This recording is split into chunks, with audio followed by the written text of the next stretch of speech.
Iniciamos, como todos los sábados, nuestro espacio dedicado a salud. Hoy, en este espacio de salud y género, vamos a seguir abordando el tema de mujer y discapacidad. Según estudios, desde hace cientos de años, la percepción de la diversidad funcional ha ido variando socialmente. Diversidad funcional es el término alternativo al de discapacidad que comienza a utilizarse en los distintos foros. Las estadísticas dicen que las mujeres con diversidad funcional constituyen el 58% del total de personas con diversidad funcional, siendo a partir de los 65 años el grupo mayoritario. Hoy, para seguir hablando de este tema, tenemos a dos invitadas. La primera de ellas es Marita Iglesias, que es experta en mujer con discapacidad. Marita, muy buenos días. Hola, buenos días. Muchas gracias por estar en Radio ECA. Gracias a vosotros. Y la segunda ya la conocen nuestros oyentes porque estuvo el sábado pasado. Se trata de Gisela Rivero, que es presidenta de la Asociación de Discapacitados Canarios Melodí, miembro y vocal de la Plataforma de Movilidad y Comunicación. También es miembro del Foro de Vida Independiente. No sé si ya la tenemos por ahí. Todavía no está, pero llegará en un momento.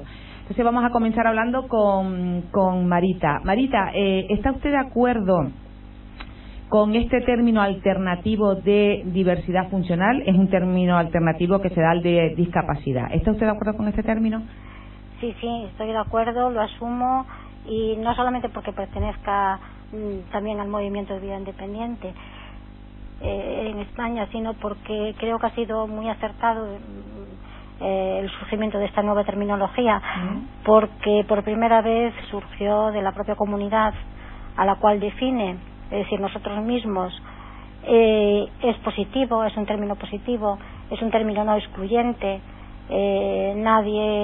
Todo el mundo está englobado en ese término de diversidad funcional, de tal manera que de alguna manera favorece el que la visión de las personas con diversidad funcional no sea algo como atípico, aparte o excluyente.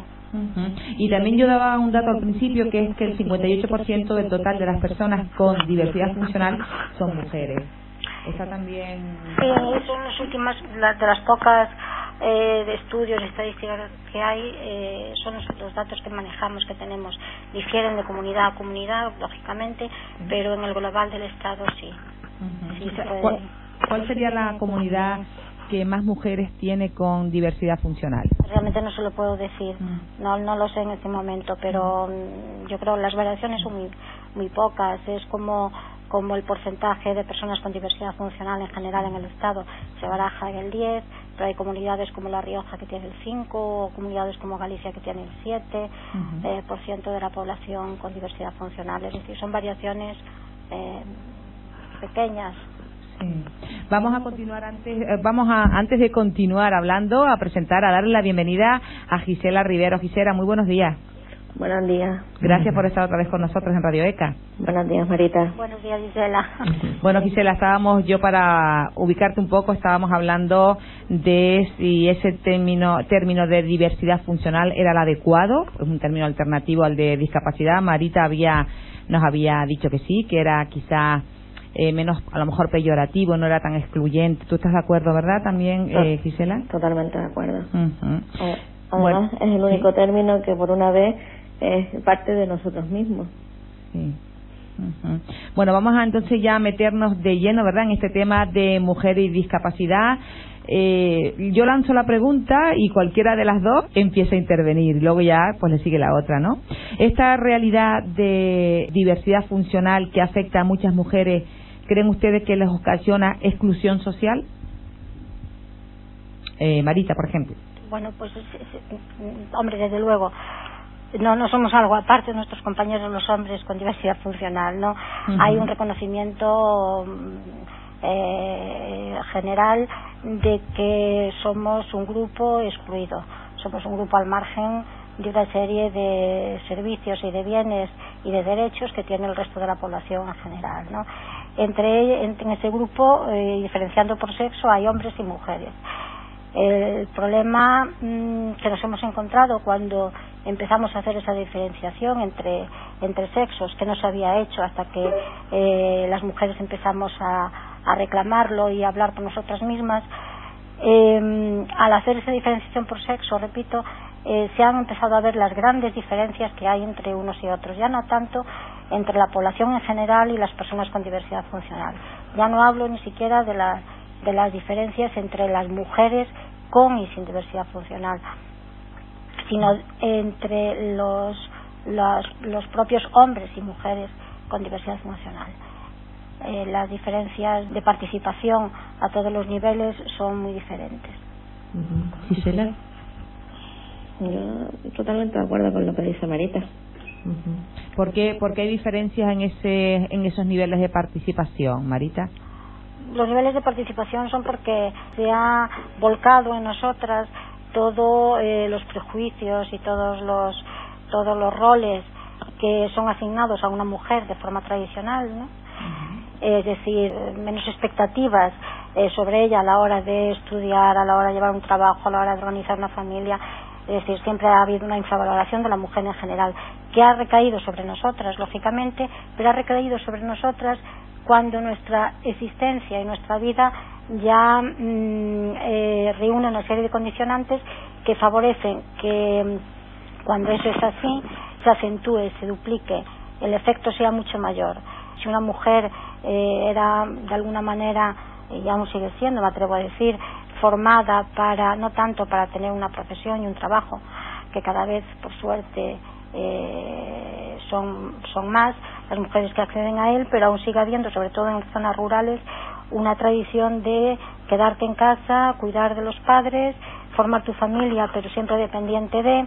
Eso sigue siendo así. Si eso se inculca desde la familia en una mujer con diversidad funcional, el resultado que tiene es una mujer sin perspectivas, sin expectativas, con muy baja autoestima y con una dependencia absoluta de la unidad familiar en la que esté viviendo, ¿no? ¿Gisela? Pues totalmente de acuerdo. Totalmente de acuerdo otra vez. Sí. Entonces, de las palabras, Gisela, de las palabras de Marita, podemos deducir que las mujeres con discapacidad funcional son consideradas ciudadanas de segunda clase por el propio movimiento de diversidad o de discapacidad. Yo creo que sí. Sí. Sí.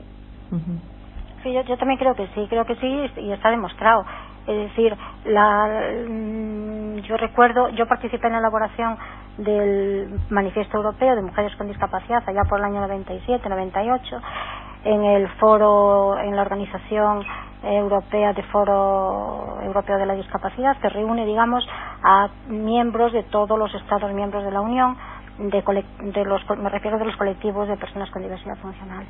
Bueno, pues ese manifiesto que marcó un hito, un antes y un después a nivel europeo y en los países que conforman la UE, surgió del grupo de mujeres que el Foro Europeo de la Discapacidad decidió crear en aquel momento, ¿no?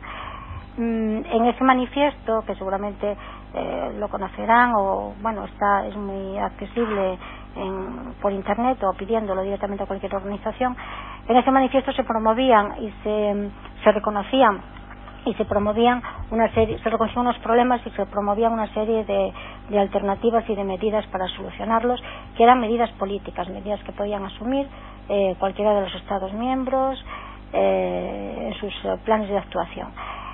Se creó esa comisión de mujer, lo impulsó, y esa comisión de mujer se vio anulada, se vio marginada dentro del propio Foro Europeo de la Discapacidad, dentro de sus propios compañeros, con el tiempo y después de haber generado una serie de documentos, hacer evidente una serie de problemas. ¿Por qué? Pues porque simplemente no se le dio representación, no se le dieron medios ni se dotó de recursos y no se hizo que participara ese grupo de mujeres activamente en la toma de decisiones de una organización como esta. Eso traducido a nuestro ámbito local o nacional, 3/4 de lo mismo. Surgieron comisiones de mujeres por todas partes que han muerto con el tiempo, la mayoría de ellas, pero por falta de credibilidad, por falta de creer en ellas, me refiero a los dirigentes de las propias organizaciones en las que se asentaban, ¿no? Eso es una muestra de la poca credibilidad y confianza que se tiene desde la dirección de muchas organizaciones que siguen manejadas por hombres, ¿no?